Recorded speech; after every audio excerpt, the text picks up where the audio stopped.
Greg and Richard right here on Talking Red.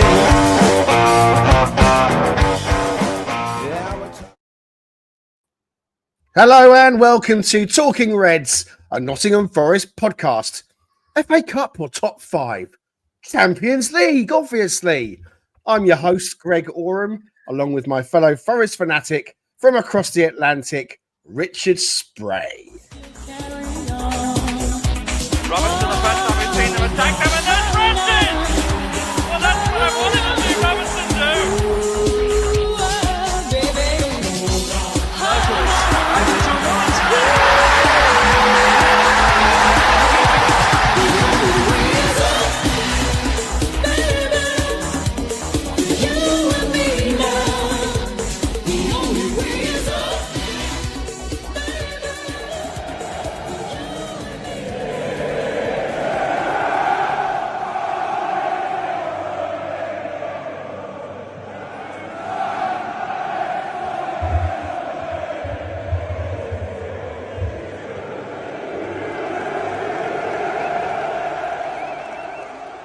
I'm going to try and keep things uplifted and positive. But the only way is up. It has to be.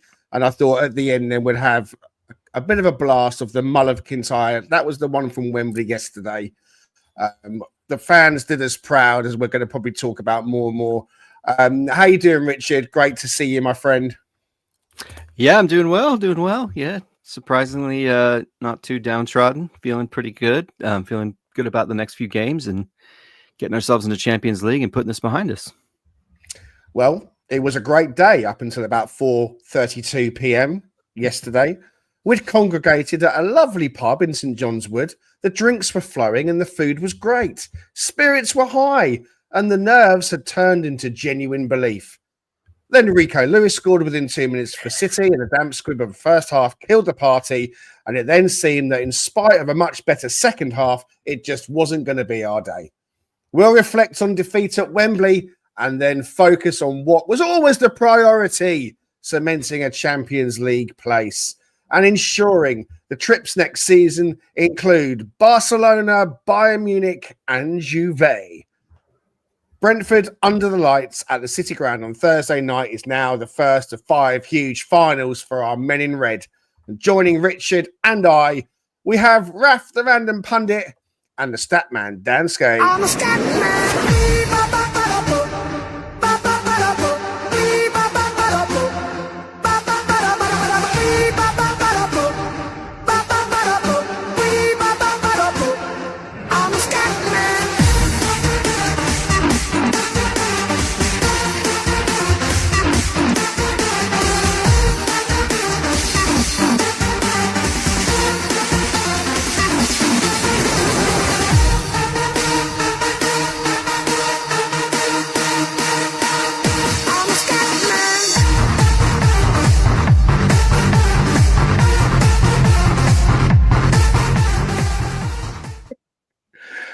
I just want to keep the party going. You know, I'm not going to sit here all doldrums and that. I thought we'd have a bit of a proper mix on the Statman this morning. How you doing, Dan? You should have been the DJ on the pitch at Wembley at half-time, banging out those tunes. I've been banging them out, mate.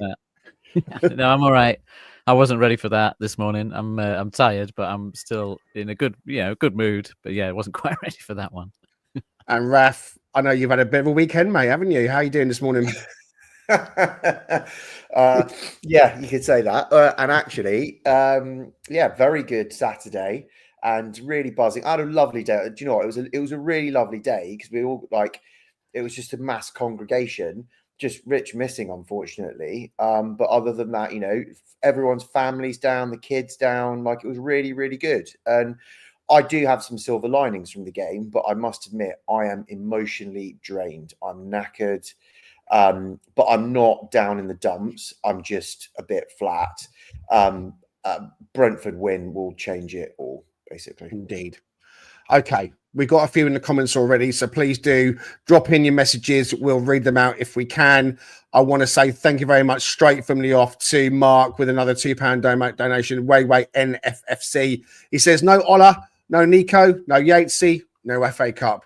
UEFA Champions League all day. We echo that indeed. That's what I've always been saying. It's always been about the Champions League. Regular viewers of Talking Reds will know that. It's always been about the Champions League. Richard Ottaway with us says, uplifting. What a performance for him, MGW. Really dragged us back in, gave everything. And that volley with the left foot, it was absolutely fantastic. He had nothing to apologise for. I agree with that. Brucey in Texas, he says, good morning, gents, and Raf, he's hoping you're rested. He wants to see some of that dancing from Richard on X. We'll get something up as well. And Premier Elliot says, hi guys, tell Richard today's fact is that the US Navy's submarines are starting to control their periscopes with Xbox controllers. There's an interesting fact. And just a quick one, Premier Elliot is going to be doing a one with on Wednesday with Richard and I. So tune in on Wednesday for the one with Premier League Elliot. We can't wait for that, Elliot. You are a legend. People must know that Elliot assisted me with a third ticket so my wife could come and all that kind of stuff. So absolutely fantastic. You are a legend. And if you're joining us later on Apple and Spotify, we always have to make sure that we greet you with a big thank you for joining us as well. Really appreciative of everything you guys do in terms of support. We hope that you will like and subscribe to us. Join us on Facebook, on TikTok, on X, and like and subscribe. You can leave reviews. We haven't got enough reviews. I'm putting a plea out to all the Apple people and all the Spotify people. We haven't got enough reviews. So your mission, if you choose to accept it, is to leave us a review. Right. We are going to get into all of it. I want to start, as much as possible today, we're going to be positive. And what better way to start with our women thrashed West Brom yesterday, 7-2, to confirm finishing top of the table and also going unbeaten for the entire league campaign. And they now have secured promotion to the Women's Championship, which is, of course, the second tier level in the women's game. Mr. Marinakis has really pushed his backing onto the women, and rightly so. And on the screen, if you can't see it, a few images of our girls with the trophy celebrating. Another shout out to Holly and Ollie from Forest Women's Fancast. I know they were there, celebrating as they should be, with a good few others, no doubt, as well. So our women's team holding up their second trophy of the season as well.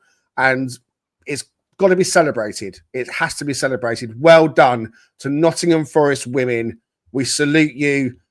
Invincibles for the season. Well done. All right. Let's get straight back onto the men's team then. Going to try and remain positive. But Richard, give us your general thoughts on yesterday. General thoughts is this club would be frightening to face if we could put two halves together that have consistent play. It was unfortunate. I mean, the first half, it was that uppercut that we got from the goal from Rico Lewis, and then it just sort of became disorientation and trying to kind of find our feet again. But I would say, as much as we know, Zach Abbott, he put in a shift, played decently well. I wouldn't say he's being, you would say that he changed the dynamics of the game per se, and for the positive in that sense. He actually, I thought, did a really good job trying to manage Omar Mamouche, which is not an easy thing to do. I think there was one moment in the second half where he got around him and then took a shot and Sells had to save it. But outside of that, I thought he played decently well for a guy who's 18 years old, making one of his first few professional starts in an FA Cup semifinal against Manchester City, who we all understand their CV. So shout out to him for doing that, and the joy that must have brought his family as well, being a Nottingham lad and being one of our own, as many shouted for him, during and after the match. But so that's a positive. I would also again agree with what Richard Ottaway said. If there's any doubt about how Morgan Gibbs White feels about our club, I think that was put to bed yesterday. He was absolutely devastated. I appreciate the humility and the contrition in wanting to accept that he could have affected the game differently. But that was one of a multitude of things, as we know, that happened that clearly showed it just wasn't going to happen throughout the match. I mean, when you hit the post, right, or the crossbar 3 times, and you have what looked like a sitter from Malanga that he missed, I mean, it's just one of those unfortunate days where things were just not going to fall. It was bucking the trend that we're used to, right, Dan, which you've talked about, that ability to kind of play above that XG and to convert in such an incredible way. But you know what? That second half showed these guys will never give up. They'll continue to fight. They'll continue to try to find a way to win matches. And that's only going to be a good thing. And as we keep saying, it just ratchets up the desire on the scale of desire for them to win matches, towards the end of the season now, the last 4 weeks, trying to get into Champions Leagues. So bless them for their efforts in trying to put in a good performance in that second half for the crowd, because they certainly were up for it as well. Another positive. Our fans. Yeah, we're going to try and take positives. We're going to be honest as well about what we saw. We did miss you yesterday, Richard. Obviously, there's an Atlantic Ocean between us, not around the corner. But I want you to know that I was thinking of you yesterday, mate. When we were in the pub, I just thought, there's one cog missing. But it was great to see Dan and Raf and Paul, a good friend, obviously, of our production team, Paul Morley. We saw Mark Southerns and Temps from Forest Focus in there as well. There's a whole lot of other people. There's a few images on the screen. I was there with Evelina, my wife, and Orlando, my son. And then I want to also shout out Mr. Binit Patel, who came and found us in the pub and had a really good chat with him. He's on the right there with me and Danscape. A big fan of the pod. And I want to say thank you to him for the kind words he had to say about what we do. It's really, really appreciative. So anyone who says hello, there was one or two others as well that said hello and were very, very supportive and complimentary about the work that's done here from all the team. So thanks again. And if ever you do see us out and about, we're just regular guys. We're fans like you. We just happen to have a podcast. Doesn't make us any better or any worse. But I asked Bennett to come on, and he said he's thinking about it. So the offer's still there, Bennett. And again, thanks to everyone who came to say hello to us yesterday. Dan, in the pub, we were feeling quite buoyant before, and then 4:32, Rico Lewis kind of killed the first half. What's your overriding feeling this morning? I'm still delighted to have had such a great day out. I think it's still one of those days, trip to Wembley, that's going to stick with us for years to come. We'll remember it because it's the first time we've been there in the FA Cup for so long, and it was still such a great day. Everything about it seemed to just go perfectly up until kickoff, basically. So I can't say anything bad about the day. And when it's like that, it's almost hard to get into the game because you're sort of just enjoying everything anyway. And it's such a weird feeling when the opposition score within that first couple of minutes, just how quickly it sort of bursts the bubble. But you still sort of feel good about it and just delighted that in the end, it wasn't an absolute, tragedy of a game. We still got back into it. We still fought. There's still some highlights.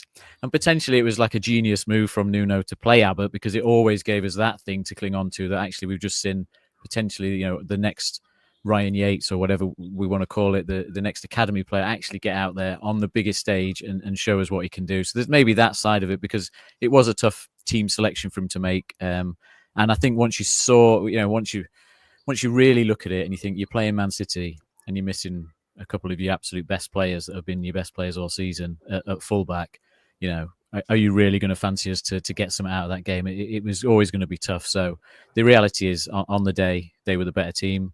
Like Richard said, we used up all of our XG goodness that we've had throughout the league on this day, with everything going the other side of the post all in one time. So, it's such a shame. I'm mainly just gutted we didn't get a goal. Just a goal, especially because the playoff goal was an own goal. Just one of those absolute highlight goals that we'll look back on from Wembley as like the Stuart Pearce free kicks and stuff. I was just gutted we didn't get that in the end. Indeed. I mean, there's so many talking points that I want us to get into. Bearing in mind that we are going to be moving on to talking about Brentford in the second half. I want to try and keep it still to an hour if I can, but again, we might end up going slightly over. But Raf, Mr. Pragmatic, taking the positives away. Just sum it up for us how you're feeling, buddy.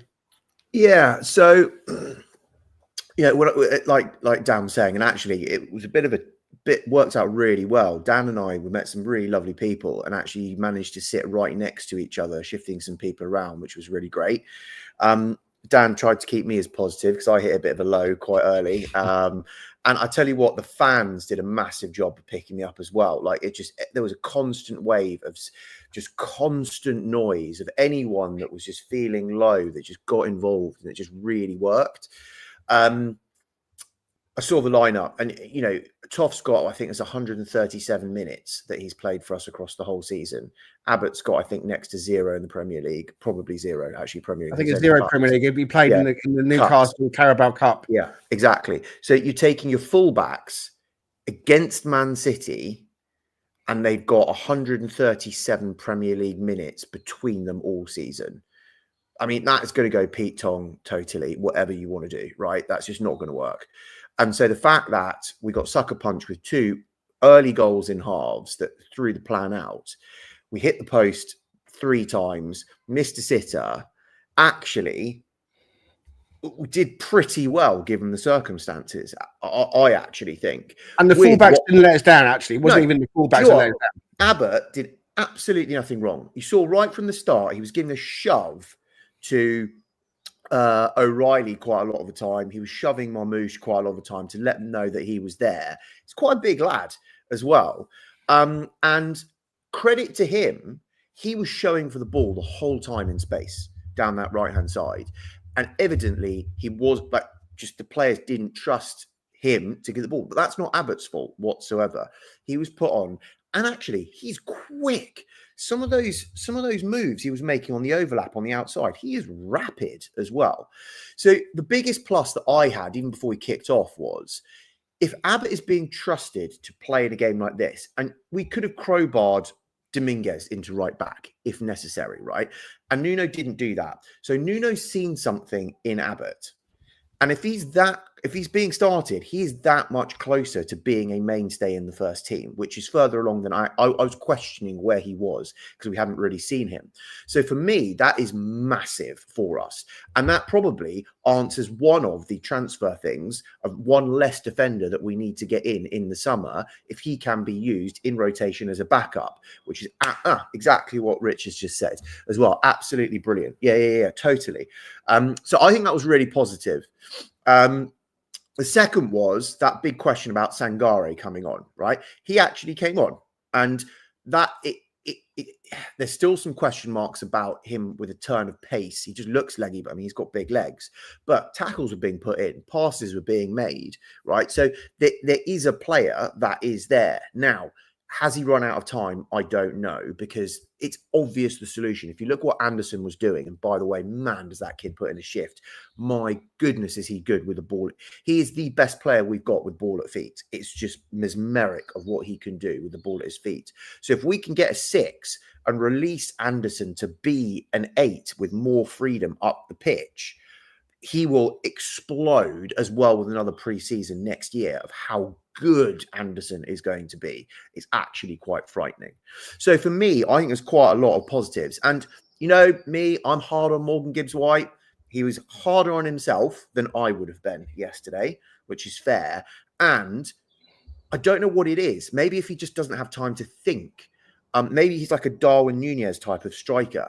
Without time to think, that left-footed crack shot on the volley that hit the bar, where's that come from? Why do we not see more of that?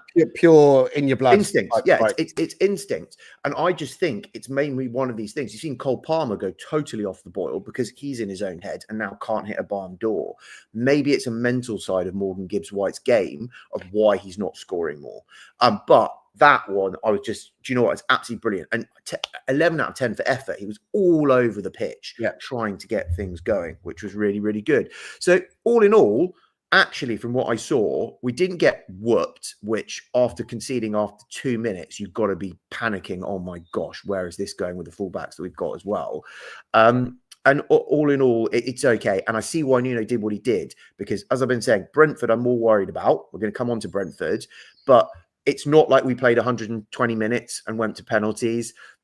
Wood was taken off and rested a bit. Alanga played half a game. Like there was, we've still got Nico to come back fresh. We've got Yates to come back fresh. No injuries in the game. Ola wasn't crowbarred in to do a job and then get re-injured. So he's still on his recovery path. There's loads of silver linings. You've just got to really look for them. And we win at Brentford and we forget about the FA Cup and everyone is just absolutely on cloud 9 again. Yeah, absolutely. So on the game itself, let's kind of whiz through. I mean, the first half, it killed us. To concede early, it killed us. Rico Lewis, Richard, with that first touch, take it out of his body was why he plays for Man City really. And then the finish, Sells no chance. Could Murillo have done better in that space? I don't know. I've seen one or two people questioning that. I don't want to kind of like start digging people out too much. But when you concede within 2 minutes, it made me think, well, look, what do we do now? Because the way we'd set up with Danilo, Gibbs-White and Dominguez and Anderson all kind of in that being utilised in that midfield, across the midfield, we pin our hopes. It feels like the game plan is that we score first, but that didn't happen. So it's like the game plan is fine until you concede within 2 minutes. So it was almost like the first half was a bit of a washout. We couldn't lay a glove on them. It felt like every loose ball was running to a Man City player as well. I was sat up right in the gods thinking, are we going to get a touch of the ball? Because there was like ricochets and deflections. It was just kept bouncing into like Man City players. I'm like, what on earth is going on? So we slowly but surely got ourselves into the match. I think the best thing for me was that we didn't concede a second in the first half. And in fact, there wasn't really, unless someone was to correct me, any clear-cut Man City chances for them to score a second. So, all the shoulda, coulda, wouldas, if we hadn't conceded that goal so early, would have gone in at half-time thinking, okay, we got to 0-0 to half-time. I was still feeling optimistic. I knew Nuno would have to change it, and he did. So let's scoot to half-time. We're 1-0 down. Got to talk about Danilo. I mean, I know that he's had a tough time since he's come back from injury. I still think there's a player there. I know that the rust or the injury or whatever it is kind of hanging around perhaps. I still think there's a player there that needs a pre-season. Where are you on Danilo, Richard? I've hung you out to dry with that one, haven't I? Yeah, you did a little bit. Yeah, I mean, I thought once again, he sort of shied away from physical contact. He didn't seem like he wanted to play the defensive side of the role as much as he had in previous match against Spurs. I thought he looked a little bit more dynamic in terms of his passing. He just looked more like Danilo in that match, and for whatever reason in this match, I don't know if it's just similar. The psychology was there. He kind of got in his own head, as you pointed out, with some of the other players. I'm not sure how to define it, because ultimately I don't sit down and talk with him, and I certainly don't speak Portuguese, so that might be difficult even if I tried. But I just I love seeing him when he's truly switched on and he's engaged and he's trying to play that position in its totality, which is to exercise a little physicality, get his foot in, do things that we know he's capable of doing. And then he's just got a beautiful left foot. I mean, he has this sort of Patrick Mahomes-esque sort of like no-look pass capability as well, which is pretty amazing. He just finds those spaces. He just knows where guys are, but none of that was there. And he just had, and even his touch, like he would have even a simple ball. It just seemed like he didn't put enough pace on it to get it to the, do you need to go? Okay. He didn't put enough pace on it to get to get it to whoever he was trying to pass to at different intervals. And that's, it just felt like his mind wasn't quite there in the game as it typically is. But yeah, I told Greg, I'm sure I'm probably getting a little bit caught up in prisoner of the moment. And I understand that the severity of the injury is going to create problems for you. You're going to have a challenge just coming back from that mentally in every single match. I'm still a grain of that in his mind that worries him. Can I get something happening like that again? Am I going to re-injure it? But I don't know. I wonder if we're ever going to, I mean, how many years are we going to see him accelerate to a level that we expect him to be in a latter part of the season? Maybe in a season like this where we need it the most in those last 4 or 5 games, it's great. But in reality, we want to see that consistency. I mean, we get frustrated with other players when the consistency is lacking, Sangare being at the top of that list, yet we don't seem to, and I understand with the injury, I get it, but it just seems to be a pattern with him for the last 3 years. It's just not quite manifesting itself consistently. I love the guy, personality-wise, talent-wise, all of that creativity that he possesses is incredible. And that kind of creativity off of a bench is really good, because we've long talked about having the right depth and the right, sort of ability to create dynamism from that bench. We've talked about it with our wing play, and I think the same thing goes for the midfield. But I'm on the fence right now. We've had a conversation prior to coming on here, and my mind's been a little bit turned. But I was all in on selling him. But I think even last off season, Greg, you even mentioned you thought he might be sold potentially. So I get the suspicion that could potentially happen this offseason. Yeah. I don't know. It'll be interesting to see what Nuno's thoughts on it moving forward and how things progress in the preseason. As you mentioned, is he going to kind of come back with a little bit more, confidence, a little bit more security in his mind in terms of his overall body and his ability to not get injured or avoid it? The recruitment is going to be crucial, Danscape, in the summer. I mean, obviously, I'm stating obvious things, but if we are saying that Sangari is going to go, all right, I'm convinced that Sangari doesn't have a future at the club unless he comes in for the last 5 games and he performs like we've never seen. I just don't see it happening. He's going to be a bit part player still, and the same might be true of Danilo. Maybe it is that he has 5 games to save his Forest career, because who knows? I mean, I think that he needs a pre-season. I think that he needs maybe a bit more fitness, and he needs to maybe work with a sports psychologist to maybe help shake him out of a bit of a rut, perhaps. I don't know. But when you think that we might be looking at Douglas Luiz coming in, we're talking about needing that 6 to free Elliott up, as Raf says, into that pure number 8 role. Getting a pure 6 in is crucial for us. What do you think, Dan? I mean, where are you on Danilo? I mean, do you think that he's run his course? Man, I wasn't expecting this one today. That's a big question. Yeah, I think we will sign a top midfielder in the summer, because we've got the funds to do it, and if we're in European competition, we'll sign. I would like us to sign someone that frees up Elliot Anderson, because I thought yesterday he was incredible, and I think the difference between the two is that Elliot Anderson has been so consistent in the side. He's playing week in, week out. He knows exactly what he needs to do. And you can see him on the pitch. He's the guy who's telling other people, no, why are you doing that? You should be doing this. Whereas Danilo's the guy who's asking the questions of, what should I be doing here? If you know what I mean.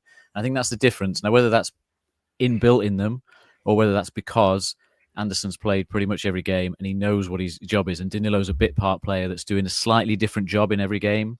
Sometimes he's playing the 6, the deepest player. Sometimes he's pushing on the left wing. And I think you've got to be a bit fair there in that he's being asked to do a bit of a stand-in job when he's come in, like slightly outside of what his normal role would be. You talk about his first 4 months, it was box to box, absolutely just flying forward, use your athleticism, get into the box, get back. It was kind of a simple job under Cooper, whereas now I think he's been asked a slightly different job every game. And he was nervous yesterday. I think, a lot of them were nervous. I think that was a big factor in that first 5-10 minutes. It's why we were a bit static. We let Man City do what they wanted to do because we didn't want to get out of position. We just kept dropping deeper and deeper, which is how they end up with a shot free in the D and all that sort of stuff. So he was symptomatic of that. But the difference with Anderson, like I say, is just I thought he just came out and he just looked like he was made to be there. He just looked like, to me, like an absolute top midfielder in the future, because he just looked like, I know what I'm doing. I'm meant to be here. I can take an extra touch on the ball. I've got the confidence for that. I can win headers. I can win duels. I get around the pitch. So Dino's got a fight to get ahead of Anderson. I think what we do is we try and sign a midfielder that frees up Anderson to get a bit further forward. And then Danilo, the choice is whether he's a squad player next season that can try and prove himself if we get injuries, because we've been fortunate with injuries. So we're going to need a couple more players next season anyway. So why not have a bit of faith in the guy that we have got for that backup role at least? Because the reality of trying to sell these players is you've got to find a buyer, unless you're going to do a Vlachodimos type deal. So, I think the value is to improve Danilo in pre-season, like you say, and go from there. Yeah, I think Danilo stays. I think Dominguez stays. I hope he stays, because I think he's been really important for us. Yates clearly stays. And I think we bring Douglas Luiz in, and Sangare is the one that we say, look, it hasn't worked out for whatever reason, for a whole multitude of reasons, in fact. And that's that. That's fine. No problem. You go with love, and thanks very much. Time's moving away from us, Raf. I want to talk to you about the Alanga miss. I mean, we start second half. We get Alanga in. Lots of people saying he should have started from the off. I don't know why he didn't, but he's come on, instantly showing the link up with Callum Hudson-Odoi.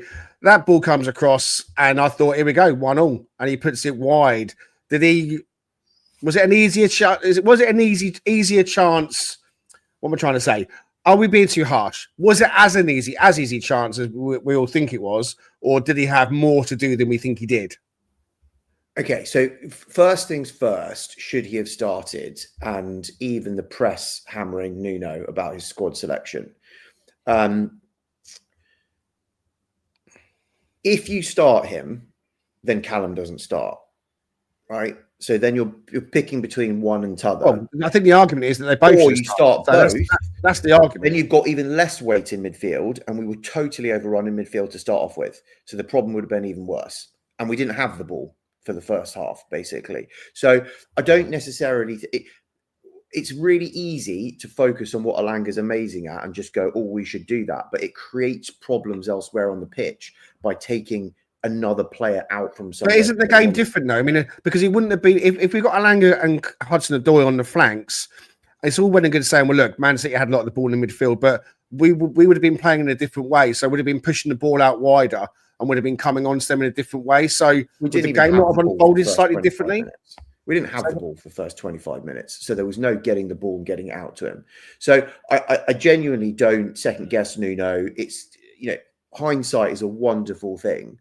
But if we get, and so I don't, and to be fair, having him having to play nearly 120 minutes, Callum having to play nearly 120 minutes, I didn't really want that with the Brentford game 4 days away. And that's where my priorities are. I'm not the same as everyone else. I value the Champions League higher than the FA Cup. It is the future of building us into a permanently top 8 side of what we need to do. So on that basis, I don't know. I haven't actually seen a replay, but I don't know. I was just Dan and I were looking at each other going, how is that not in the back of the net? I still, to this day, I don't know. Especially where we were sat. Where we were sat. You just see the ball go that way. You just thinking the net's going to bulge. You couldn't see it's just unbelievable. Else. And I do think it was that much of a clanger. And it's a massive sliding doors moment. That ball goes in, it's a completely different game. Man City are not as mentally strong as they used to be. There's a fragility that is there. They do concede goals. And as soon as they think they're going to start conceding goals, they do concede goals. They've got a bit of their last minute fraud back again. We could deal with that. But to get back in the game with any one of those chances would change it massively.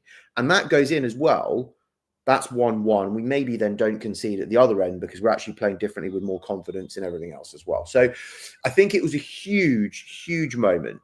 But again, it's just destiny. At the end of the day, if we have to lose out, the universe does not give us luck for this game, right? It evidently wasn't there. But maybe come the Brentford game, come the Palace game, the universe pays us back with some luck that we get that gets us over the line for some 3 points and we get Champions League football. Yeah. So I do think it kind of works as swings and roundabouts. And the fact that we've been hard done by, missing a sitter, hitting the post, I think it will be. But I do think it was a glaring miss. Well, Paul was saying the fact that he reckons, having watched it, it's like 8 or 9 out of 10 times that's a goal straight away, easily. Yeah. So I think it was pretty much a sitter, yeah. It was. And I want to move us on to Brentford in just a moment or two. But just to kind of tidy up a couple of people in the comments, Scott is over from Australia, was able to get to the game yesterday. He had a great experience at Wembley. Not our day. We echo that. It wasn't our day at all. And Anna, Dr. Anna, as we love to call you, she says she's logging in from work. She did predict a 2-0 loss for us. Sadly was correct. And it's all about Thursday. And she's taken middle child for her 11th birthday. So happy birthday to Junior Hewson. Gaz is with us. Mr. Canner, what's her prediction for Brentford? Get that in well, I'll ask her that in a moment. The game changed when the wingers come on, says Gaz. He says, got it wrong. And the story, that's Nuno, he thinks. Richard, I'm going to come back to you just to kind of tidy up this game. We hit the woodwork 3 times. The Morgan Gibbs White rattling the bar shot was a moment of genius. It literally was just pure instinct. He then has the opportunity to score by taking it round, some loose play from Man City in defence, as we saw. He took it round and maybe went a bit wide. Again, on 9 times out of 10, he puts that in the back of the net. It hits the other post. And then Taiwo, towards the end, it comes to him quickly, a bit of a swing. Again, another day that flies top bins, doesn't it? So it literally just felt like it was just not going to be our day when it came to scoring a goal at Wembley and getting something from this. And so as much as the players were gutted and we as fans are gutted, as much as it hurts, we had Zach Abbott coming in at right back. We had Harry Toffolo, who hasn't played all season really at left back, as Raf touched on at the start. We didn't put out a makeshift team, but we certainly put out makeshift fullbacks. So to some extent, maybe it was a free hit. Maybe we'll go up against the champions of England and it has to be classed as a free hit. It just didn't come off for us. On another day, we score 3 goals and we go through or something. And that bounce back ability factor, I still think is evident. We bounced back against Spurs, got that win. With Brentford now coming to the City Ground on Thursday, I think the fire in the bellies is going to be as fierce as it ever has been. You know, they're going to be getting into each other in that changing room. Gibbs-White, Milenkovic, Yates. Come on, boys. I know it's a cliche. Everyone's talking about we've got 5 finals left, but it literally is that now. It is the business end of the season is here and more. So when it comes to us playing these finals, how much of an impact do you think then that, yes, they will have on them come Thursday? And do you worry at all that the fullback situation hasn't been completely rectified yet if Iron is still absent? Well, we get Nico back, so that helps considerably. I think you could, make the case that you can go with Toff or Moreno, and Toff's put in a good shift in a couple of matches. I think he's showed he's maybe not every single week starter quality, but he certainly can play. It's kind of like Raf knows this in American football. You have that backup quarterback who can just come in when you need him to get you, get you a win, keep you stable for, at least a week or so, and then move back to your starter. But so I think that's going to be huge. I think Nico will definitely be motivated, knowing what's at right there for the taking. And I can only fathom how frustrated and upset he was not being able to contribute yesterday, because he has been a huge part of our success this season and one of the most bright young players we have. So that's going to be good. I think, certainly getting Ola back, if there's a way, I think Raf brought it up in the previous show, there's a good chance that maybe that he has been saved for that stretch run for the champion to get into Champions League, which is enormous, because we know he's the best right back in football in the league right now, and his skill sets are just, to me, they're unparalleled since prime Kyle Walker. So yeah, it'll be great to get those 2 guys back. Hopefully that's going to be the case. And as you stated, they seem to have this ability to dial things up, especially playing at a home match in front of our crowd, to see what they gave them, at Wembley, to honor that again. It would just be important, I think, just to from right out the blocks to get that front foot sort of approach, and so we can see a full 90 minutes of what we know Forest is, versus these sort of first half seem to be a problem for us if we don't get that first goal, as you pointed out. It's like once that doesn't occur, it's like everything sort of just goes off kilter a bit, and then they sort of recenter themselves through a halftime, speech, or whomever is involved in that. I'm Nuno at the top of that list, preaching to the boys, get back to what we know you're capable of, not what we've just seen. And so they seem to recenter. So hopefully that's the case for this entire match, and having, tried and true players like potentially Nico Williams back at least. And then hopefully Aina will make a massive difference to the psyche of the team, I think, in general, especially in that back line. Yeah.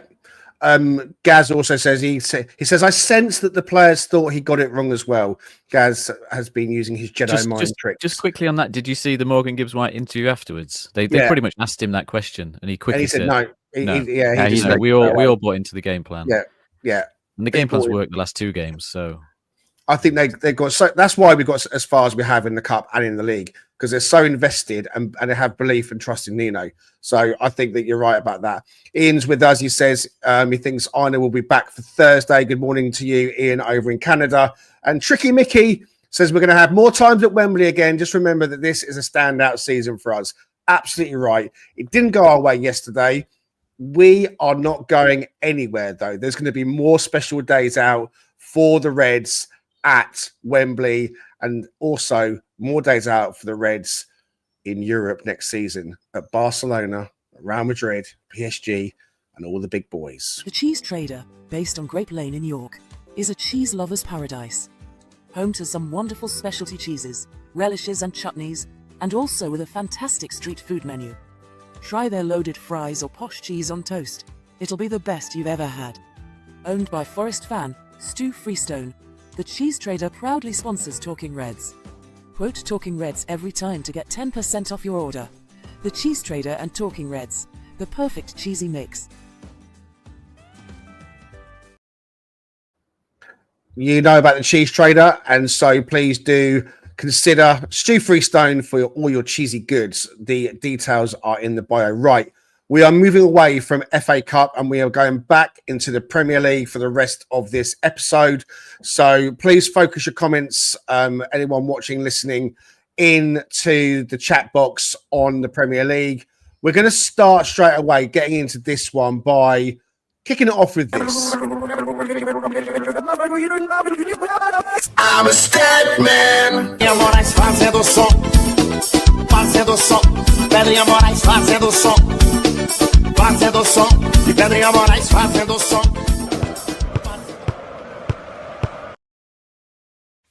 5 Premier League games left of Forest season, 3 of them at home. First up, Brentford come to the City Ground on Thursday for a 7:30 kickoff, I think. And so we want to kind of get a flavour of our opponents with our contributors. As ever, Danscape is the man with the stats. Here we go. Yeah, this is the last 8 games, the kind of form chart for several different stats or metrics. So again, you want to be top of the league on all these. It's basically a league table, so you want to be at the top of these charts for each column if you can be.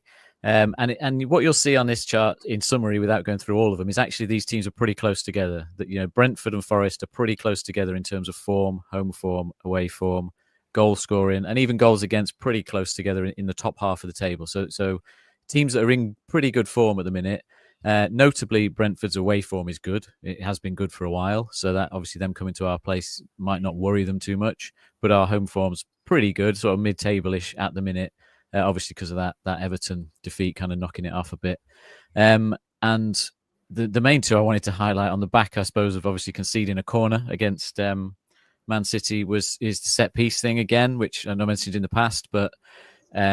Unfortunately for us, Brentford, if you look at the second to last column here, Brentford are top of the league for their sort of set piece impact at the minute. So in terms of the number of shots or goals they create out of the corners and free kicks they have. So they are going to be a threat from that. That's always been one of their, strengths that they try and do to nick a goal. And unfortunately for us in the final column is our set piece vulnerability in terms of, again, the percentage of shots or goals we allow from set pieces is bottom of the league table, and it has been for a little while. That's fallen through the roof because we were at the top, Dan. Well, the chart in a bit will show the sort of timeline of it and where the change came about. So yeah, it's a worry. And obviously yesterday, again we conceded from the corner. So it's my biggest worry for this game is that they nick a couple from set pieces. That's the trouble.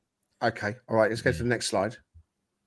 So the underlying numbers again behind the form, so things like the XG, the shot conversion, the chance quality. The main takeaways I just do quickly from this really is it's the story of the season. Brentford actually create better chances than we do, on average, but we're better at taking the chances when we get them. So again, yesterday, that has completely reversed itself. We created really good chances against Man City yesterday compared to what we have in the past. Really good, clear chances. For whatever reason, it just didn't work out. So hopefully we go flip that back. Against Brentford, and I think it'll be a tight game in that respect. We're just going to have to take our few chances that we get, and I think save percentage wise, Matt Sells is third in the league at the minute over these last few games. Brentford's keeper's down in sort of 6th, so not too bad. But again, Sells has been doing his business at the other end, still being so consistent in keeping us out. And there's nothing too much in the form table other than to say, look, Brentford are high up on quite a few of those at the minute. They are in good form. They are creating good chances. They are converting chances. So going to be a tight game. Okay. Set piece probability.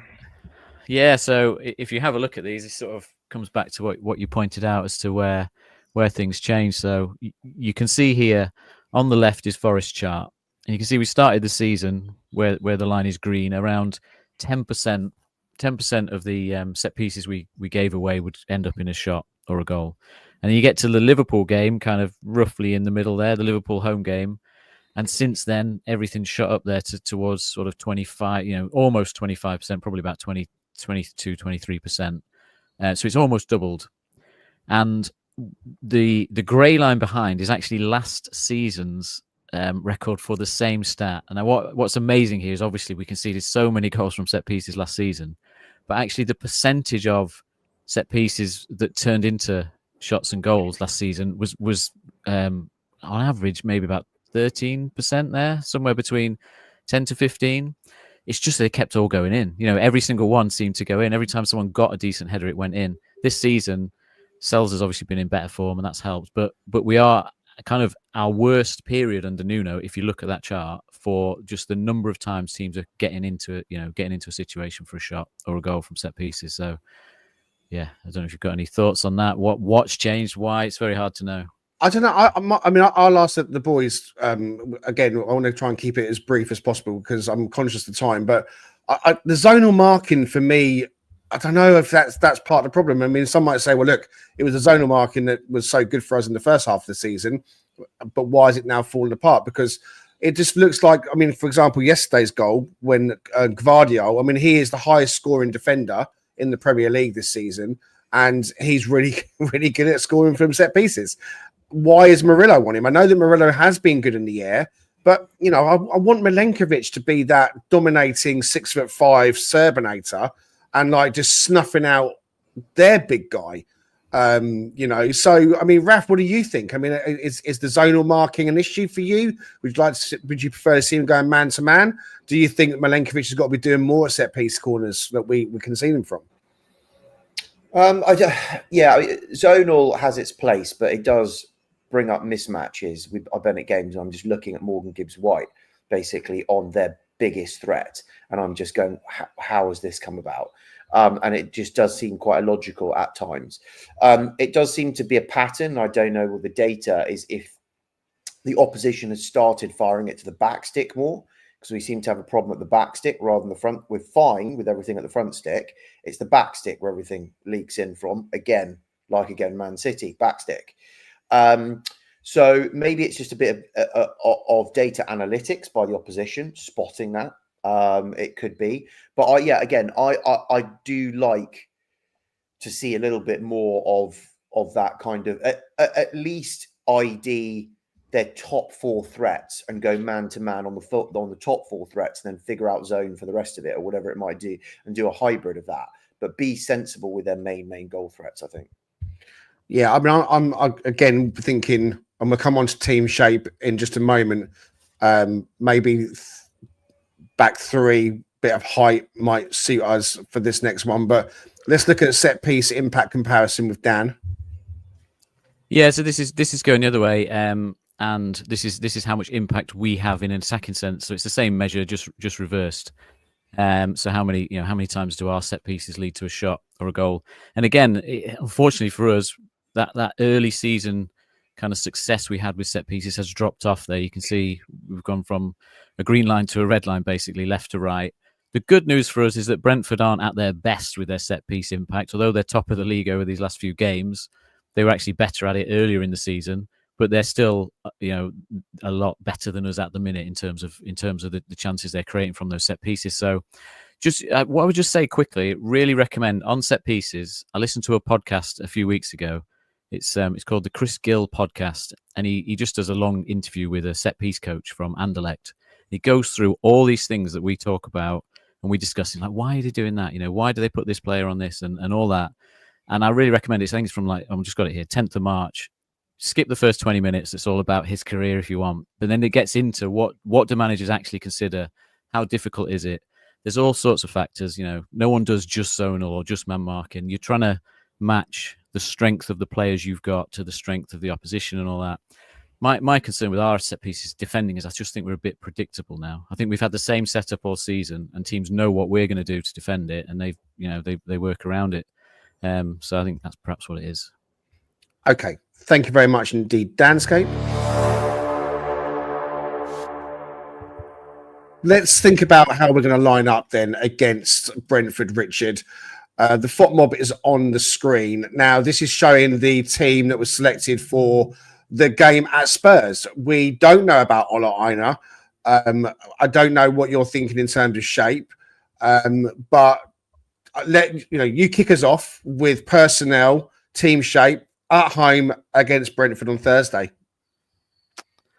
Yeah, I mean, my mind went the same direction yours did when thinking about their set pieces, because I think they're fifth in the Premier League overall in terms of scoring. set piece goals, as Dan kind of talked about, just within the last 8 games, but over the course of the entire season, they're 5th.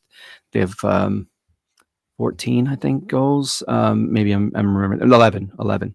So yeah, my mind was going towards maybe the possibility of bringing in that guy that you hope is going to have a big moment, which is to go back 3 and have Willy Bolly in the middle, because he's brilliant. I think we know how good he is aerially, but he's still a great player in terms of how he plays the game on the ground as well. So I was thinking maybe Murillo on the left, Milinkovic on the right, and then you've got Willy Bolly in the middle.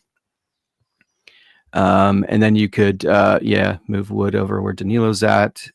Gibbs White. What do you do? You do a 3-4-3. Is it a 3-4-3 you do? So who are you playing in the midfield then? Anderson and Dominguez?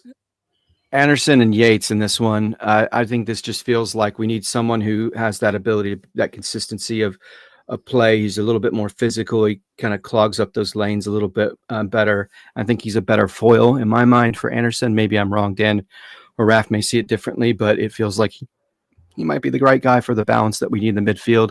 On the left, I would go probably going to go with, my mind goes Moreno, just because I feel like we need a little bit of an attacking presence. We need to get, like I said, we need to get on the front foot. Yeah, I like that lineup right now. I thought Callum was very good yesterday. I mean, especially in the second half, he was really good. But we need that pace. We need that ability to get behind there. I don't know if they play a high line or not. I'm trying to remember, but yeah, that feels like the right balance to me. Nico coming back in, giving him an opportunity to kind of shore up, because where they're the most deadly, frankly, is not necessarily through the middle. I mean, they do score a lot of open play goals, but I would suggest that the way that they're doing that is directly through Mbuemo and through Wissa. They're gonna try to stress us on the edges of the pitch and get us out wide. And Mbuemo, I didn't even realize until looking at it the other day. I mean, I should know because he's in my FBL team, but 18 goals I think he has, and I think Wissa has 16. So that's really where their firepower is. I mean, Damsgaard's a really good player, and he's the engine, like Raf likes to refer to it. I'm sure he'll get onto that in his preview. Might even use those exact words. Sorry, Raf. That's why Yates is in why Yates. Yeah, for sure. So to me, that brings the right balance for what we need to do defensively, where they're going to be the most prolific and effective, and try to negate that in some capacity, and then keep Elanga on the team. And I'm sure he's going to be itching to take an opportunity to overcome and to avenge his unfortunate miss in the last match. So I like having Gibbs White on the left, Wood in the middle, Lang on the right, Moreno on the left as playing that wing back role in sort of a pseudo midfield position. Anderson, Yates, Williams, and then Murillo, Bolly, and Milinkovic in the back line to help maintain the better presence for those set pieces, both in terms on the offensive side as well as the defensive side. Okay, brilliant. So a 3-4-3, which could, again, Forest are always fluid. Gibbs White coming maybe back in behind Wood and Elanga at times and tucking inside. I'm with you. I think it is Bolly time. I really do. I think last 5 games of the season, I really think it is Bolly time. Mini season for him. He's hardly had a kick this term. We've had no injury worries with him, obviously. So music to Danscape's ears. Are you with us on Bolly time and back 3, or are you being a little bit more pragmatic? I can't believe the one time I'm going to say no Bolly, no Bolly. What are you saying? I think you sort of don't change what's worked up till now for the sake of it. So Murato has done okay if we're going for the back 3. I would pretty much think I suppose I've not thought about it too much. I'd probably say we replicate what we did at their place, which was the back 3 with Murato. Just check which order they were in, but I think it was Milinkovic on the right. Yeah. Murato on the left, Murillo in the middle, I think. Yeah, they've changed it. They've actually changed it around a bit, haven't they? Recently, with Milinkovic going middle, Murato. I mean, whichever way they set up, it's a back 3, whichever way they do it. So, yeah. And then it allows you then, we don't know if Einer's fit, do we? But it helps with the wing backs in terms of, it helps having Williams back, fully fresh, fully fit, firing whichever side he's on. So that's going to be a huge threat for us to get around the side of them, I think.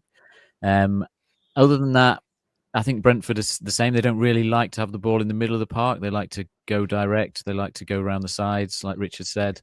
And I think for us, long balls, direct balls, catching them out when they push forward is going to be the key to us. and so I think Elanga has to play.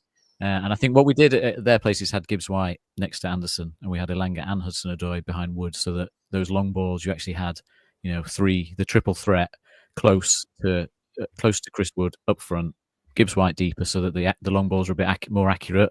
Having his creativity deeper, so that we can hit them direct on the break. Whether it's a different game at home than it was away, I don't know. But I do know that game we had to do the most defending we've had to do of any game so far this season. The most tackles, the most blocks, the most interceptions. We had to work really hard, and then we just had those 2 chances from a long ball, and it could be the same again in this game, I think. So you're quite comfortable then that the back 3 is the way to go. I come to Raf. Raf, are you making a shout for 4-2-3-1 or 4-3-3 or something different, or are you with us on a back 3 on this one, Rafik? It's super tough. And I think it's kind of similar to what I was saying before the cup game. If Ola is fit, then I think we play a back 4. And you've got Williams and Ola as the fullbacks. And I think that puts us in a better position. If not, then maybe you do move to, just because of that flexibility of Moreno not being as relied upon for his defensive abilities, but still, you are going to have Mbuemo chucking it down that flank. And then maybe Aya in support as well if he starts. Damsgaard drifting, Norgard as well. I'll come on to it in a second, of where, like, I actually think Toff might be the better solution just because he's more defensive minded. I think Toff plays. I think if he's brought Toff in now, I think he's playing ahead of Moreno. I agree with you, Ref.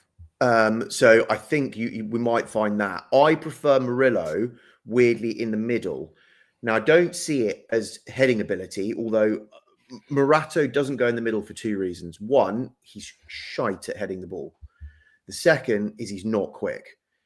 Murillo's the quick one. So if we're going back to a fully 70s style team, Murillo's kind of like a sweeper, a little bit in a back 3, but he's the one that needs to be in the middle to be able to get back and go left or right to be able to get anything out with speed. If you put him off on one side, if Milenkovic gets done on the other side by Lewis Potter or whoever else as well, then he's on the wrong side to be able to cut across and cover effectively.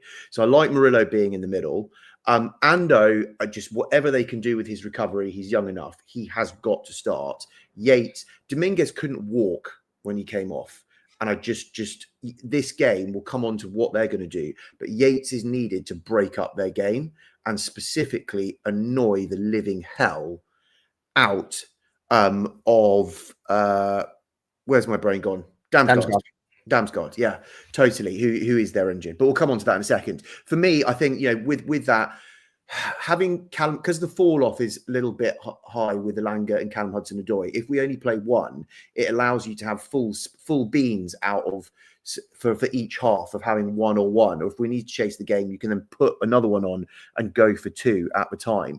So I'm not against not playing both of the wingers. Although if Ola is fit, then we do play. We just go to our 4-2-3-1 full attack, go get the first goal, and deal with it from there.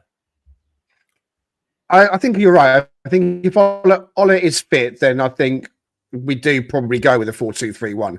And that means that Williams can then switch over to his left side that he's been occupying for pretty much the whole season. And then you have to think that if we're going to go and try and make every minute count, Callum Hudson-Odoi and Anthony Elanga have to play.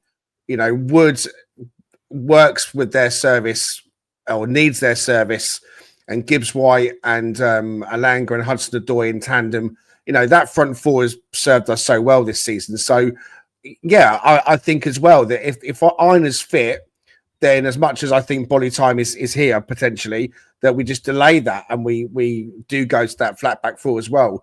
Williams and Ina, Murillo, Milinkovic at the back, Anderson, Yates definitely in the midfield, Hudson-Odoi, Gibbs White, Elanga and Wood up top. I mean, that would be, as I keep saying, the dream scenario that Ina is fit. He's been out for a while now. Hopefully he's recovered. As one of you, I think, said, the FA Cup's gone now, so let's just get that out of our heads. And I do genuinely feel that the fire in the bellies will be there. There's enough recovery time from yesterday, to Thursday. We are playing catch up again. We are coming up, bringing up the rear. We do sit 6th in the table with limited games left. So we absolutely need to make sure that our home games count. And as much as, you know, it is about what Forest do, and it is about making sure that we play to our game plan, we have to consider the opposition. So we are really going to have to scoot through this, Raf, but... Yeah.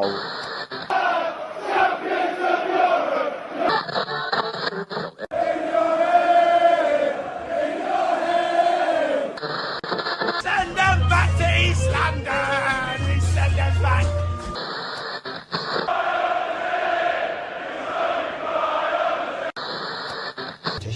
I hope anybody's not stupid enough to write us off.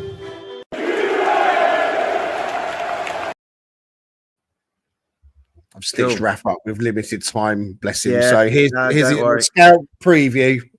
Right, rapid, quick fire. Brentford are not injury worried. They had injuries earlier in the season, but they're actually pretty injury free. Carvalho's the only one that's really out. Thiago up top's 50-50. Hickey at the back is 50-50. But I don't think that any of them would start anyway with the way that Brentford are cooking at the moment. Although they're cooking at the moment, they haven't really been cooking all season. And we have a look at it again on SofaScore. We still have 9 players that are 7 rating on average 7+. They only have 6. That's Mbuemo, Flecken, Damsgaard, Collins, Wissa, and Norgard. All of which of those players I'm about to talk about why they're problematic. But yeah, they are all like they're the reason why they're doing really, really well. If we do very quickly come on to their form, we'll come on to the formation in a second.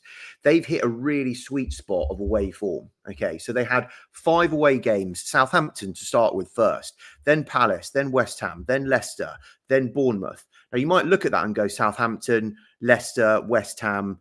Palace were in pretty good form though themselves, but I think it's pre them kicking in. You go, okay, easy enough. But Bournemouth, you know, to go away to Bournemouth is no massive shakes. They won all 5 of those in a row, and then drew with Newcastle, lost at Newcastle, and then drew with Arsenal. So they've got form away, but it's not at the best teams, but it still has to be respected. But those are their 5 wins. The only 5 wins all came in that row away from home. Now, when we have a look at the setup, they will play 4 at the back, okay? And it's pretty settled on Van der Berg and Collins being their 2 central defenders. You're going to have Flecken in goal. You are going to have probably Lewis Potter as their left back. And then it's a bit of a flip up as to who plays there as the right back. But I imagine it would be Ayer probably. It might actually, it probably will be Ayer. But whoever's at their right back has a similar kind of style to Lewis Potter. Lewis Potter spends more time in the opposition half and all the way up the opposition half than he does in his own half. Okay, he is that pushed forward as he's basically acting like a wing back the majority of the time. Now, the right-hand side doesn't do it as much. Ayer is more 50-50 if he's playing, but so they do favour, weirdly, the left side coming out of defence, but Mbuemo's pretty much on the right-hand side causing damage there. So they are double-threated on both sides of how you're looking at it. In the midfield, you're probably going to have Yarmolenko and Norgard, I would imagine, if they're playing in there. And could they play? It looks like they favour our formation of a 4-2-3-1, although that one time they did play 4-4-2 when they were playing Arsenal. But I would imagine that's Arsenal. If you have a look at it, if it's Newcastle, Chelsea, Brighton, we are kind of a bit similar. And if we're not going to have very much of a ball, they're going to want to power as many forwards as they want on. So I do think they will do their 4-2-3-1. Up top is going to be Wissa, I can imagine, and he's on unbelievable form. You're going to have Mbuemo on the right, unbelievable form. You have Damsgaard in the 10. Although he's in the 10, he literally moves around everywhere like a rash, creating absolutely everything. He's got 10 assists. He is, as Rich knows, I was going to say, the engine, like I always talk about. He is the engine. He's what makes Wissa and Mbuemo tick. If we can lock down and smash out Damsgaard with Yates or whoever it is, their attack, they're then trying to get transitional balls like we are and just releasing Mbuemo, but they're not creating in the way that they normally do it. Yarmolenko will sit a little bit lower. Norgard will go foraging into our half quite a lot. So you get Norgard in support of Damsgaard, in support of Mbuemo, on support of Wissa. And then on the right-hand side, they might have Sade, who can then double up as basically a second striker on the left-hand side. So he's also kind of goal threat. There's goal threat absolutely everywhere. So again, midfield, which is why, again, 2 or 3, we said 2, they might do again. It might be Gibbs White dropping back a bit as well, is to block up that midfield. Even though they're like playing through it and they play their wings, the creativity still comes from that middle part with Damsgaard and Norgard creating everything from there to then attack the flanks with all the runners that are coming on there. So it's a bit of a difficult one. Very difficult one. But I mean, that really in its assist. And when we're talking about set pieces, Norgard is one of the people that desperately needs to be marked on corners and everything else as well. He's popped up with 5 goals. And you're going to have Van der Berg, who's pretty useful in the air, right? Collins, they're all big lads. But the good news is, if their fullbacks are so pushed on like we want to be, and Collins and Van der Berg are not exactly the most rapid in the entire world, I don't think. So actually, there's lots of opportunity in transition to get at them and get behind them. So that really, really, really quickly, because we don't have that much time, is pretty much a abridged version of what Brentford are all about. No, it's a outstandingly good abridged version. It gave us a real flavour of what they can pose as a threat. And we know that Thomas Frank,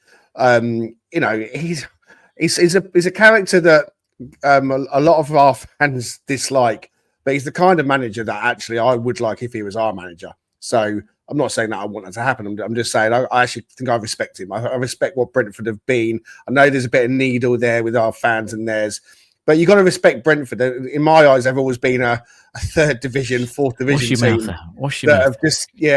have just come out of nowhere and done well and got in the Premier League. And we should try and learn from every opponent. Everyone talks about the Brighton model, etc. Fine, but I'd like to sort of try and learn from all different clubs and teams and opponents a little bit, and what they've done, and respect what they've done. So it's going to be an interesting one. We have extended this. I pushed Raf through a little bit because I wanted just to kind of finish the conversation on the game a bit. I mean, we are previewing Brentford. We've talked about what we might like as a team. Dan's taken us through some stats and highlighted that the set piece area is something we should probably be concerned about. And Raf has, really eloquently laid out their danger man, Damsgaard, as being a key component in their midfield, and shutting him down means that we could hopefully limit the service to Wissa and to Mbuemo. Danscape, I know you've been a bit of a fan of Mbuemo, I think, in recent or previous conversations, and Forest have been in for Wissa on a couple of occasions. If Forest were to sign one of them, who would you prefer, Wissa or Mbuemo? I've got to say both. Please let me have both. I'm giving you one. I'm only giving you one. Wissa, I looked today. Wissa's. I'm the one that said both all season about FA Cup and Premier League. Yeah. And I've learned you can't always have both. Well, sometimes that's a lesson from the situation this weekend. But that's besides the point. Dan, Wissa or Mbuemo? Wissa actually has his goals per 90 is actually better than Chris Wood's from open play. If you take penalties out of the equation, which Mbuemo takes for them, he's a top striker when he's fit and firing. So I would probably say take him if we're keeping Elanga, because you don't really need, what are you going to do? Are you going to sell Elanga for 50 million and then buy Mbuemo for 50 million? Or are you just going to keep the faith with Elanga, who's younger, got more potential to grow and stick with us for a while and is a massive part of the dressing room? So I'd probably say Wissa in this particular instance, I think. But I do respect Brentford's recruitment. Like, it is top draw, the quality of players they find and the way they fit them into their system. Not so sure that when the players leave them, they go on to better things, though. I wonder whether often they mould these players into exactly what they need in a team. And then when they go to someone else, it doesn't always work out. Is it Watkins was one, right? Probably a winner, and Ivan Toney's outlier Saudi Pro League. So yeah, exactly. I'd like to see Ivan Toney coming back to the Premier League. I mean, he's gone there for the money, and you know what? Can't blame him. I'd probably do the same, to be honest with you. Not going to lie. When you get that much money put in front of you, you think, I like playing football. I'll go and play football in the sun and just earn a shitload of cash. Not a problem for me. But that's besides the point. Richard, when it comes to Forest on Thursday, we're talking about bounce back a lot on this podcast, and it's my favourite thing to talk about. What do you want to see from Forest from the off, from the very first whistle? Let's think about that. Whistle's gone. In your mind's eye now, how do you want to see Forest start this game on Thursday? Yeah, I say to put in a full 90 minutes, at least a 75% of the match play to our level. But at the same time, I mean, they could have done something like that against Man City. Unfortunately, it's just that early goal was what you said earlier. We seem to play in halves. Exactly. Yeah. We've played a crap first half and a good second half, or vice versa. And I always look at the way Forest start the match and as almost an indication of how it's going to turn out. So Spurs, for example, started really well against Spurs, grabbed 2 goals in the first 20 minutes, and then obviously went on to win the game. Newcastle and away and Fulham away, it just wasn't, for me, it's all about how they start within the first 15 minutes sets the tone. Do you see what I'm saying on that? 100%. Yeah, and that's kind of what Dan spoke of, I think, in the preview match as well. He said that first 5 minutes tends to be a pretty good litmus test as to where Forest is at. And so I just think we have to play. We say this, and it's easy to kind of speak of it in concept, but I say you play fearless. You've got everything in front of you. And this is not a better team than us. They've got a couple of players that are absolutely fantastic. I mean, they got a number of players that are really good. They're well coached, as you said. They're very cohesive, team. But at the same time, I wouldn't say they're a better football club than we are, a better football team than we are. No. Clearly, based off of where we are in the Premier League right now. But I would say that we just need to play with a bit of our hair on fire, and seem like we're the intent and the desire and the purpose is there from the beginning. As I said, against Man City, it just had an unfortunate blip thrown at us in that first few minutes. But I would say that second half, if you can allow that to be spread across the entirety of a match, I think we become a very, very dangerous team, even more so than we already are. And so I would love to see that kind of level of performance, that consistency of performance throughout the entire match. But maybe it's wishful thinking. I'd rather have a really great second half and we end up winning, sure. Than a full match where we have like Man City where we can't convert and we end up losing. So I'll take it either way. I'll take the 3 points no matter how we get it. But I would love to see that just for the remainder of the season, just so we can set a tone. Sure. In answer to your earlier question, Dr. Anna says that she thinks it's going to be tight on Thursday. She's worried about Mbeumo and Wissa. She's predicting 3-2 win for the Reds. She says she's probably wrong, but Dr. Anna, you're never wrong. Don't worry about that. Raf, I'm coming to you for your score prediction and any final thoughts you've got for us. Right. Just for me, first, I can't agree more. We were saying this before the Man City game. First 5 minutes tells us which Forest is turning up, really. At home, first 5 minutes, good ball retention, crisp passing, 1-2, sharp movement, a shot on target, and Yates to clatter Damsgaard hard in the first. You just summed up that first 5 minutes how it needs to be perfect. That is exactly what needs to happen. That's exactly what it needs to be. Yeah, that is exactly what needs to happen. So that's what I want to see in the first 5 minutes. For me, I've predicted on all the other stuff 1-1 just because I'm playing fate, but I'm hoping 2-1. And also now we know more now that we've had Wembley and we've had more information comes into play, doesn't it? When we're asked to make a score prediction now versus 2 weeks ago. Do you know what I mean? So you're saying 2-1 victory to Forest. 2-1. Yes, he's coming round to the light. He's moving away from that pragmatic nature of his. I love it, Raf. I love it. Okay, Daniel San, final thoughts and score prediction, please. Yeah, Raf, in the prediction league, from what I've got, you've got a win down. So you've currently got a win in there. There we go. Consistent with that. Nobody's predicting a defeat in the podcast prediction league, so everyone's pretty confident on it. I think it is going to be really tight. I can sort of see a draw. I do think maybe a 1-1 draw is probably the most likely outcome, but on the day, obviously, it's always just moments. I don't fully subscribe to the idea of it's 5 cup finals to go. I don't really get that. I'm a full disciple of the Nuno, game by game mentality that he's had all season. Let's not now change it that every game means everything. One cup final at a time. Yeah, but if we win the first 3, the other 2 don't matter. So it's not 5 cup finals. You know what I mean? Say that. Sorry, but you say they don't matter.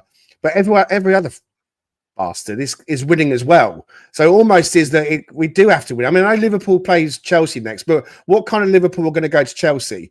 You know, they're going to walk out to a guard of honour, the champions. Are they going to be on the beach now, or are they going to want to win against Chelsea? Well, do you know what I mean? If they all do that, then it is an absolute season that's never happened before. You know what I mean? If we get to 69 points and we don't finish 5th, I can't imagine that's happened before. So fair play. If we've picked the one season, you know what I mean, where everybody else suddenly gets these record points totals, then fine. But for me, let's just go game by game. 3 points against Brentford is huge because, you know, the end of the season suddenly comes closer for everybody else. They've got 3 less points they can get. We've already got them on the board. And every time we could pick up 3 points, there's 6 points left available, you know, in terms of making up the gap because they've got a game less to do it. So I'm still game by game. I'm not going for like, these are all 5 cup finals. This is just a game against Brentford. We know we can beat them. Let's just go and do that. And the score's going to be 1-1. Okay. Richard Spray, final thoughts, sir, and your score prediction. Well, in honor of Dan's favorite score line, which is the 1-0, I'm going to go 1-0. I think we'll play better. I genuinely believe we'll be more consistent throughout the entirety of the match. And obviously we know they're a very difficult team to place against offensively. So, but I like the idea of getting that next clean sheet. It feels like there's one due, after a match like we just saw. So I'm going to go clean sheet 1-0 with I'm going to say Morgan gets a goal. I think he feels like he needs one. He's G1. Retribution. Yep. Lovely. That's right. I'm going to say 2-0 to Forest. As ever, you know me, I'm always going to back my team. I'm happy to call out defeats where I see them happening. But, you know, this team have got so much left to play for and they're not going to let it slide. And whilst it might seem like we're kind of falling apart at the seams a little bit with makeshift fullbacks and stuff like that, we have got Ola Aina to come back. Maybe not on Thursday, but certainly before the end of the season, I believe. And a clean sheet under the lights at the City ground. You know, that to me, I've said it all season. I'm a firm believer in the fan base, in the atmosphere, and with Eva's Grill letting off fireworks when it's not light and pitch black, so we can get the full effect of them. So 2-0 to Forest. I agree Gibbs White is due a goal. I think Woody's going to get his 20th of the season as well. Gibbs White and Woody. It's going to be tight. You know, it's not going to be easy. You know, we do think that, you know, Brentford have got some dangerous players. Ian in the comments says 1-0, that Murillo screamer. We're all praying for it, Ian. We're all praying for the Murillo screamer. But hey, listen, the most important thing is that we pick ourselves up, guys. We have had a fantastic season and it ain't over yet. So just remember that Wembley was great. The FA Cup final would have been fantastic, but the big prize is still there to be had. Champions League football? Yes, please.